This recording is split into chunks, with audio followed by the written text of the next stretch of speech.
India ఒక secular country. India విస్తీర్ణంలో 7వ కంట్రీ. ఇండియా ప్రపంచంలోనే అత్యధిక జనాభా కలిగిన 2వ కంట్రీ. ఇండియా ప్రపంచంలో అతిపెద్ద కాన్స్టిట్యూషన్ కలిగిన కంట్రీ. జాతి కుల మత భేదాలు లేని ఒక లౌకికవాద కంట్రీ. చుట్టుపక్కల గుంట నక్కలలా కాచుకొని ఎప్పుడెప్పుడా అని ఎదురు చూస్తున్న ఇస్లామిక్ దేశాలు తమ జాతిని తప్ప పక్క జాతి వారిని హింసించి కొట్టి చంపిన సంఘటనలు ఎన్నో. ఇలాంటి సంఘటనల మధ్య విలవిల్లాడుతున్న ఇండియాలోకి తమ జనాభాని కోకొల్లలుగా పంపి ఇక్కడ విధ్వంసాలు సృష్టించడమే పనిగా పెట్టుకుని అఖండ భారతదేశ ఆర్థికాభివృద్ధిని దెబ్బతీసే విధమైన చర్యలకు పాల్పడుతున్న కారణాలతో మోదీ ప్రభుత్వం ప్రవేశపెట్టిన ఎన్ఆర్సీ అండ్ క్యాబ్ చట్టాలు పార్లమెంటులో తమ సత్తా చాటుకొని అమల్లోకి వచ్చాయి. సరిగ్గా ఎన్ఆర్సీ క్యాబ్ల స్పెల్లింగ్స్ కూడా రాని కొందరు స్వదేశీ శక్తులు మూటగట్టుకొని మరీ వీటిపై ఇల్లీగల్ చర్యలకు పాల్పడుతున్నారు. సో వీటి గురించి మీకు చెప్పాలనే ఉద్దేశంతోనే నేను ఈ వీడియో చేస్తున్నాను. క్యాబ్ ఎన్ఆర్సీల గురించి మాట్లాడుకునే ముందు first illegal migrants and refuses కి డిఫరెన్స్ ఏంటో చూద్దాం. ఇల్లీగల్ మైగ్రెంట్స్ అంటే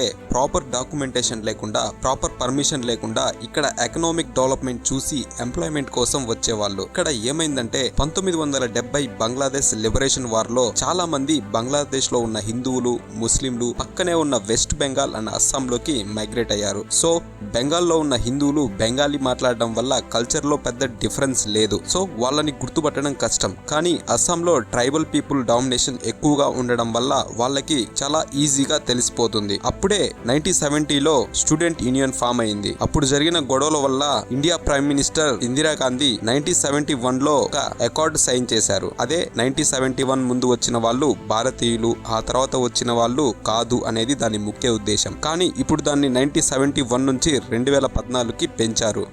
రిఫ్యూజ్ అంటే ఒక దేశంలో ప్రాణభయం ఉండి పర్సిక్యూషన్ వల్ల లేదా పొలిటికల్ అఫిలియేషన్స్ వల్ల నన్ను చంపేస్తారు అనే ప్రాణభయంతో వస్తే వాళ్ళ రిలీజియన్ బేస్ మీద, బ్యాక్గ్రౌండ్ బేస్ మీద అండ్ రోల్ బేస్ మీద టెంపరరీగా షెల్టర్ ఇస్తారు. దీన్నే రిఫ్యూజ్ గా కన్సిడర్ చేసుకుంటారు.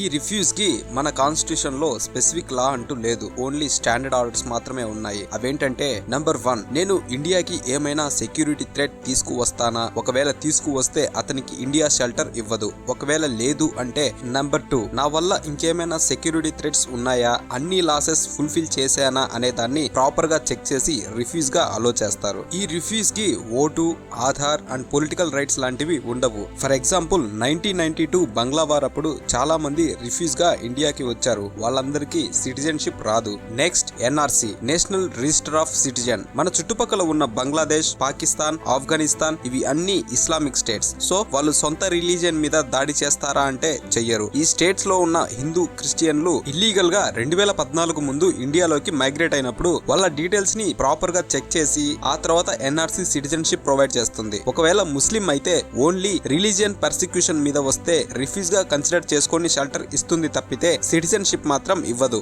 ఫర్ ఎగ్జాంపుల్ అహ్మదియా మూవ్మెంట్, వీళ్ళు కంట్రీ డివైడ్ అయినప్పుడు పాకిస్తాన్ వెళ్ళడానికి ఇంట్రెస్ట్ చూపించారు అండ్ పాకిస్తాన్ కి సపోర్ట్ ఇచ్చారు. ఇప్పుడు అక్కడ ఉన్న సన్నీస్ అండ్ షియాస్ అహ్మదీయులకి గొడవలు అవ్వడం వల్ల ఇండియాకి రావడానికి ఇంట్రెస్ట్ చూపిస్తున్నారు. సో వీళ్ళకి ఇండియా షెల్టర్ ఇవ్వడం అనేది కష్టం. అండ్ వీళ్ళకి ఐఎస్ఐ, లష్కరే తోయిబా లాంటి జిహాదీ అఫిలియేషన్స్ ఉండడం వలన సెక్యూరిటీ థ్రెట్ ఉంటుంది. Next cab, citizenship amendment bill. మన కాన్స్టిట్యూషన్ ఫామ్ అయినప్పటి నుంచి India is a secular country. అంటే స్టేట్ కి, రిలీజియన్ కి సంబంధం ఉండకూడదు. అన్ని రిలీజియన్స్ ని ఈక్వల్ గా ట్రీట్ చేయాలి. అట్ ద సేమ్ టైం మన కాన్స్టిట్యూషన్ మైనారిటీస్ కి, ఇంక్లూడింగ్ లింగ్విస్టిక్ మైనారిటీస్ కి కూడా ప్రొటెక్షన్ ఇచ్చే ఒక భావజాలంతో మన కాన్స్టిట్యూషన్ తయారైంది. మన నైబర్ కంట్రీస్ చూస్తే బంగ్లాదేశ్, పాకిస్తాన్, ఆఫ్ఘనిస్తాన్ ఈ మూడు కూడా Islamic countries. They are not secular countries. ఈ సిచ్యువేషన్ లోనే ఇండియా ఒక నిర్ణయం తీసుకుంది. మన చుట్టుపక్కల నైబర్ స్టేట్స్ ఏవైతే ఉన్నాయో హ్యుమానిటీ బేసిస్ మీద ఎవరైతే పర్సిక్యూషన్ కి గురయ్యారో అందరినీ దేశంలోనికి రానివ్వడం జరుగుతుంది. దీన్ని యాంటీ ఇస్లామిక్ అనడం తప్పు. నార్త్ ఈస్ట్ లో గొడవలు జరగడానికి ప్రధాన కారణం అక్కడ ట్రైబల్ పీపుల్ డామినేషన్ ఎక్కువ. సో పక్కన స్టేట్స్ నుంచి ఎవరైనా వచ్చినా వాళ్ళ culture, job opportunities and indigenous దెబ్బతింటుందనే భయం ప్రతి వ్యక్తికి ఉంటుంది. ఈ భయంలోనే అస్సాం కూడా ఉంది. అంతేకాకుండా మన కాన్స్టిట్యూషన్ లో